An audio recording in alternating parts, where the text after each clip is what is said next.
Hello beer tubers and happy 11th of December. Me Peter, the master of Hoppets here, back checking out the Beer Christmas by Sevilla beer. As you probably saw in the video, yesterday's beer was pretty atrocious. It's one of the worst beers I've had in a long time, at least craft beers. So I hope today makes up for it. Actually, in general, I'm a bit disappointed in this calendar. There's been a couple beers that's been pretty good, but so far out of 10, most of them are probably beers I'll never try again. That's a bit of a shame, but that's how it goes sometimes, guys. I said from the beginning, not all can be winners, and that is true, but hey, let's hope that the 11th of December beer is a winner. So let's see what we got here.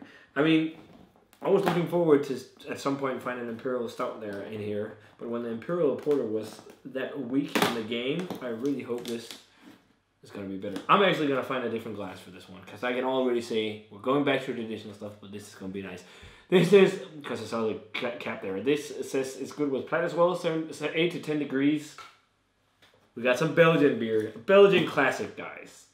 This is Kwak, Pauwel Kwak triple. I believe this is a triple, right?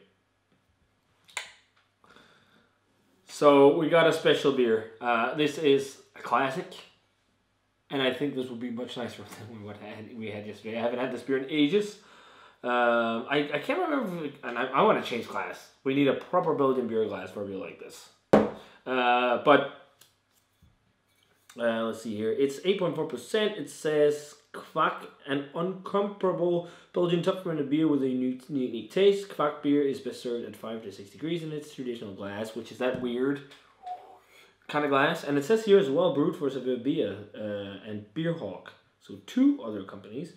And Kwak Christmas. So I don't think it's a special version or anything. I just think it's a special label. And it says like that on the label. Actually, that's also a thing I've been a little bit disappointed with this box as well. If you then afterwards research some of the beers, they're also brewed for other things. They're not especially made for the box. They're especially labeled for the box.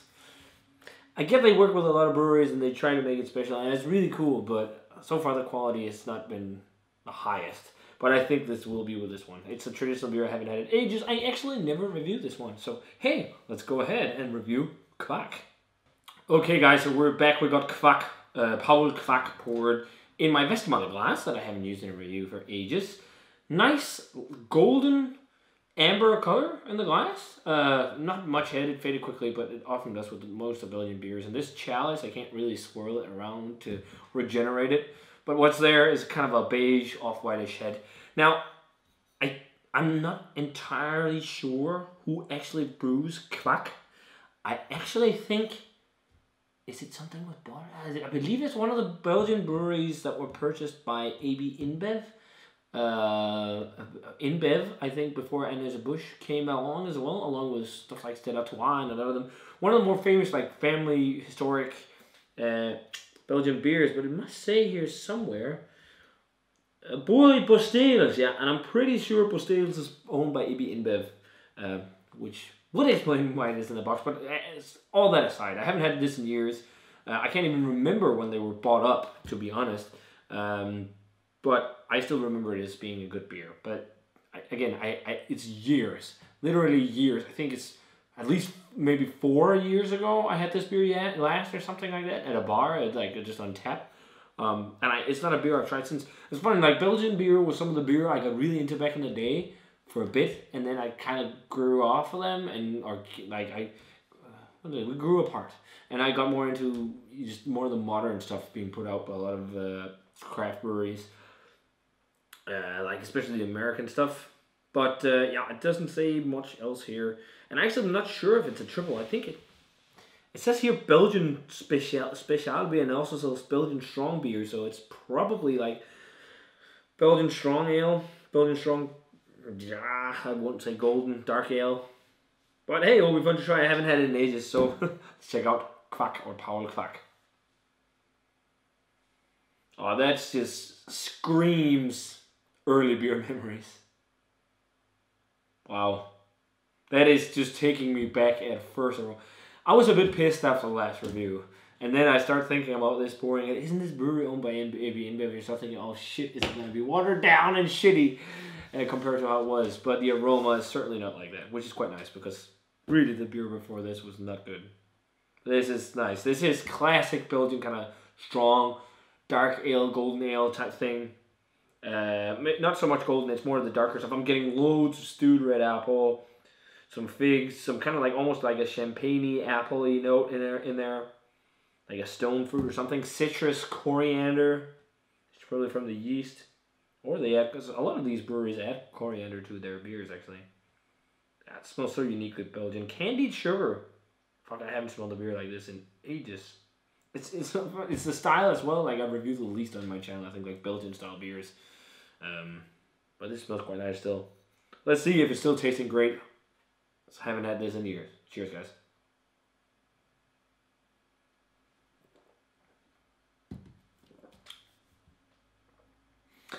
Yeah, that takes you back. It was never one of my favorite Belgian beers.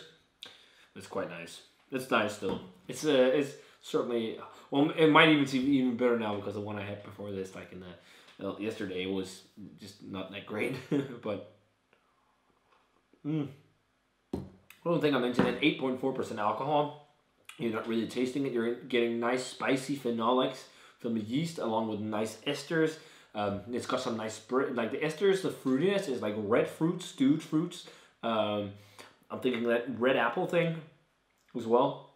I think lots of breadiness, and it's the different breadiness. The other one had like that, like almost doughy, like the difference of flavor from breadiness is like in that compared to this is like cooked bread. The other one is like dough still. Like it's that starchy flavor. You know what I'm talking about. If you ever tried like pasta water maybe, or you tried just dough, it's like the starchy, gloopy feeling, whereas the freshly baked bread you get in some beers, like in this, is much nicer.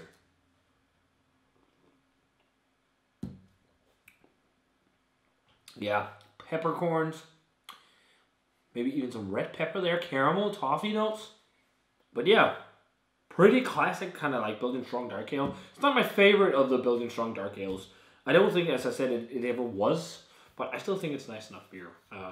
Kwak is one of the classics, even though owned by AB-InBev, is still tasting pretty good.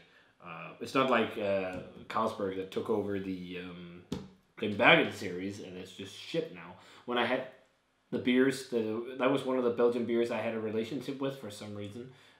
One of the early Belgian beers I discovered was the Glenbagen beers. I think they've always been switched ownership with that brewery, but when I had their stuff, like back in the day, I really enjoyed it. Then I had it now under Carlsberg and I hated it. But your palate also really evolves, so that has a lot to say with things as well. But I think this is nice. This is just a solid 90 beer for me. It's not my favorite of all the Belgian, specifically Belgian style beers. It's interesting because a lot of beers, a lot of breweries in Belgium, family-run breweries, do these kind of strong Belgian dark or blonde ales, and everything, like every one of them has their own differences. If we compare that to some of the others, like I prefer some of the beers like Tidelian Tremens Nocturnum, they're dark Tidelian Tremens, for example, or Tremens, I think you say. Guten Draak, or some of the others. Again, Kwak has never been one of my favorites of the Belgians, but it's still a very nice beer. And yeah, 90. It's still great. It's still nice, even though it's AB-InBev. So nice to see some stuff in this box again that's been pretty nice and pretty solid. It's actually a fun revisit because I haven't had it in years. So guys, a 90 for the Pauwel Kwak by Bosteels, aka AB-InBev nowadays. I can't even remember if I ever reviewed a Bosteels beer back in the day. I'll have to go back and check, but let me know what you thought of this bad boy, guys, if you had a chance to try it. And as always, remember to comment, subscribe, check out the Facebook fan page and Twitter and Instagram. Give this video a thumbs up if you enjoyed it. And I'm going to say cheers and see you tomorrow for another beer from 7 Beers and Hops Beery Christmas Calendar.